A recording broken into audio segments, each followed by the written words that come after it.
Son Excellence Madame la Première ministre chef du gouvernement a présidé la réunion du comité des conjonctures économiques. Nous avons passé en revue la situation du cadre macroéconomique qui est caractérisé par un renforcement de la stabilité du cadre macroéconomique, les recul de l'inflation qui se projette à 2,7% en glissement annuel contre une projection de 7,8% tel que cela a été prévu dans le cadre du programme formel que nous avons avec les Fonds monétaires internationaux. Nous avons également noté ensemble avec le gouverneur de la Banque centrale du Congo qui a participé à cette séance de travail du renforcement de notre monnaie nationale qui est stable et qui continue de s'apprécier. Le gouvernement a également examiné dans cette réunion les mesures de mobilisation des recettes qui vont soutenir les efforts de la Banque centrale du Congo. Un plan de mobilisation des recettes a été élaboré. Parmi les mesures qui vont être mises en œuvre et qui sont déjà en cours, il y a notamment la rationalisation des exonérations pour améliorer et maîtriser la dépense fiscale. Il y a les mesures de renforcement de la lutte contre la fraude douanière, notamment la mise en œuvre d'un programme de modernisation de la douane, l'installation des ponts bascules, la connexion et l'intégration de ces ponts bascules au scanner, mais également l'utilisation de la liasse documentaire au niveau du guichet unique du commerce extérieur.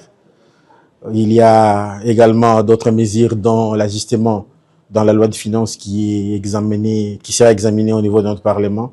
de droits d'accise sur un certain nombre de biens pour essayer d'améliorer les niveaux de mobilisation des recettes, qui du reste est au rendez-vous depuis le début de l'année. Nous avons aujourd'hui un niveau de recettes qui est en même et en phase avec les cadrages que nous avons établis en début d'année avec nos partenaires du Fonds monétaire international. Avant de terminer cette séance de travail, Madame la Première ministre a tenu à féliciter les équipes du gouvernement pour avoir trouvé un accord de service avec le Fonds monétaire international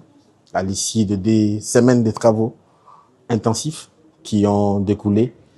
et qui ont prévalu aux résultats que nous avons aujourd'hui. Il faut noter que dans le cadre de la mise en œuvre du programme formel avec le Fonds monétaire international, nous avons validé un certain nombre d'objectifs quantitatifs